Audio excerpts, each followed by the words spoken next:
this is how I would prove Bigfoot is real. First of all, we need a body. I'm sorry, but we have to have a body. This is how it works in science. Okay. I'm a biologist. I study animals that have already been discovered and new animals that haven't been discovered. I have discovered a new animal to science and I described it. That's what we have to do with Bigfoot. How does this process work? How is it that you and I and Ray, we all know that zebras are real and none of us are questioning that zebras are a thing? Let's say that we've just seen an illustration of a zebra. So we haven't personally experienced the zebra. We've just seen a drawing, but yet we still know it's real. Well, how did that happen? Well, what happens with every single animal is when a new animal is discovered, like the zebra, someone gets a body and they preserve the body. They preserve the skin, the organs, the bones. They write a paper about where they found it, what it looks like, its measurements. They publish a paper, but here's the important part. That body is kept preserved in a museum. I'm not talking about like the museums where we go to like look at things. I'm talking about a university or research museums. If you go to a university or a research institution, they have these big rooms full of like drawers and metal cabinets. And inside you pull out and there's like mothballs and there's a lock and key and people are making sure that cockroaches and pests don't get in there. But you can pull out the original zebra. And that's the original zebra that was discovered. So the reason why nobody questions whether zebras are real is because we know where the body is. And you could go to that museum and you could go look at the body and now you know it's real. Anybody can go look at it. That's what we've done with every animal that exists. Now that specimen is called a type specimen. Type. Okay, so in order to prove that Bigfoot is real, we need a body. We haven't been able to get a body. How have we been trying to get a body? Well, honestly, we've been trying to kill them. And I don't think that's the best technique to do it, you know? Right. So I got the idea, hey, why don't we ask them for a body? Why don't we just ask them? Well, we were trying to kill one. Why don't we just ask them for a body? So let me explain. Okay. The other thing is I believe these creatures can sense your intention. Like what is really in your heart. Mm-hmm. And I don't think you could fake that. So I'll tell you right now, the reason why I want to prove Bigfoot is real is to protect Bigfoot. If I could have a body, preserve the body, publish the paper, first of all, I'd be one of the most famous people in the world, and my family name would live on for centuries. That's besides the point. Once I describe it to science, I would make sure to work to pass legislation to protect it, government regulations to protect the land. I mean, my intentions are pure, are to help this animal. Okay, here's how I would do it.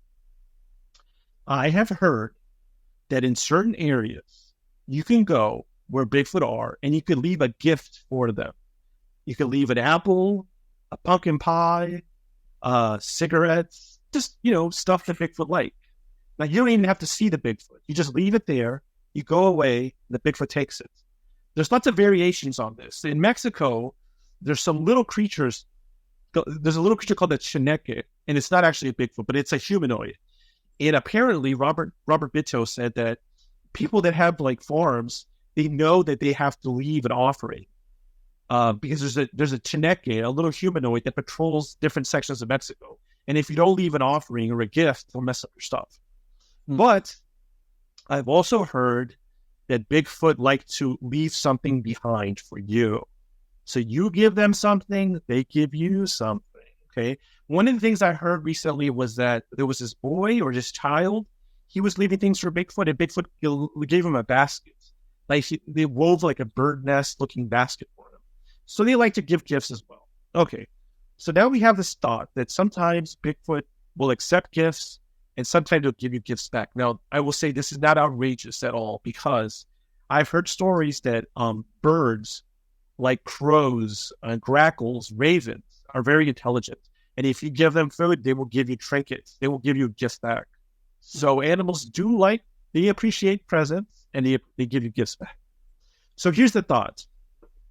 I live near biological preserve, one of the most biodiverse areas in the world. I've done a lot of research there. It's called the Big Thicket National Preserve. It's actually the United States' first national preserve, the first one we ever had. That means this is land set aside just for nature's purpose. It's a paranormal hotspot. I've had paranormal experiences there. I published research from there. I discovered new species from there. I've done a lot of work there. I've almost died twice there, but I still love the place. And there has been Bigfoot sightings there. So there is one unit. It was very recently in the 2010s or early 2000s. There's this one road called Sunflower Road. I've been down that road, and a couple saw a daytime Bigfoot crossing.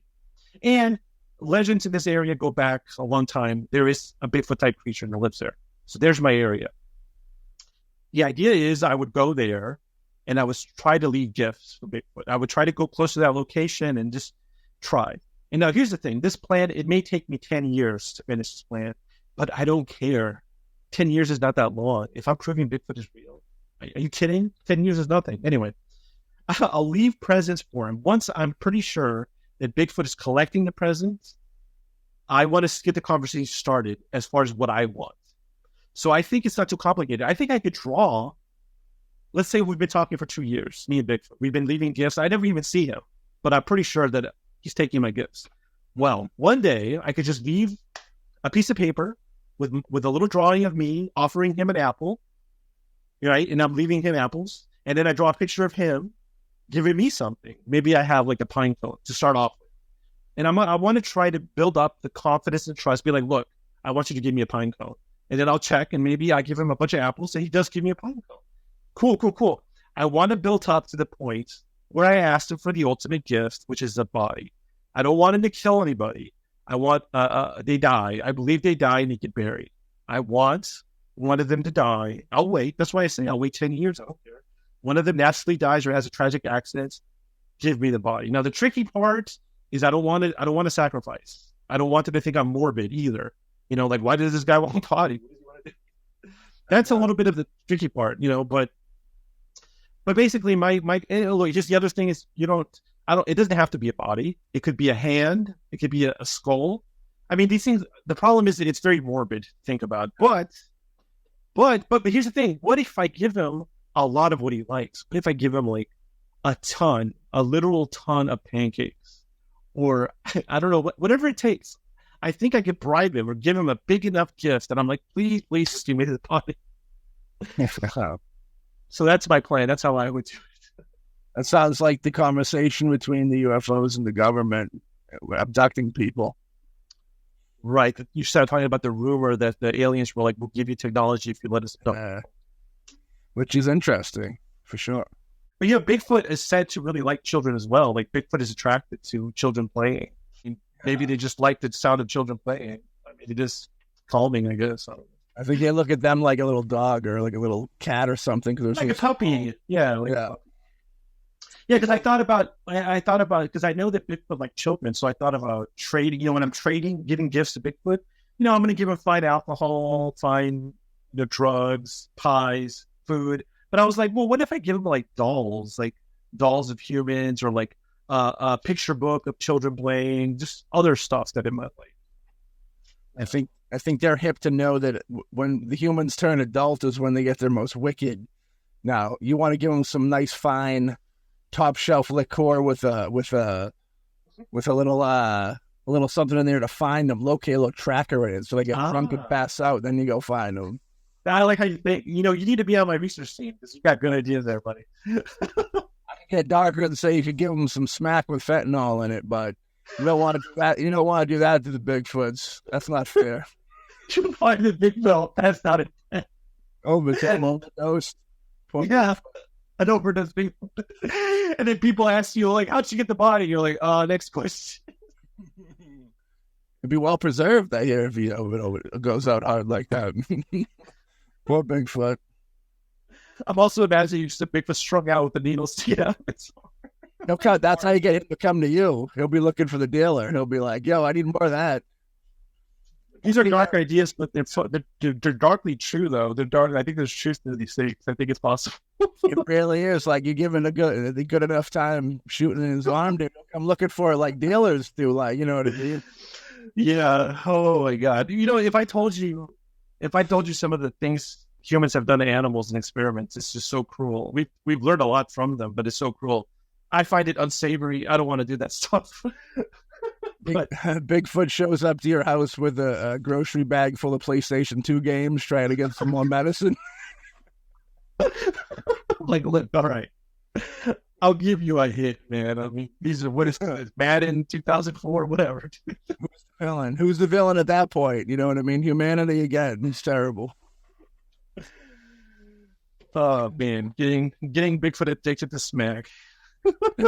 I almost want to make that the name of the episode, but we'll really throw people off with that one. That'd be a good one though.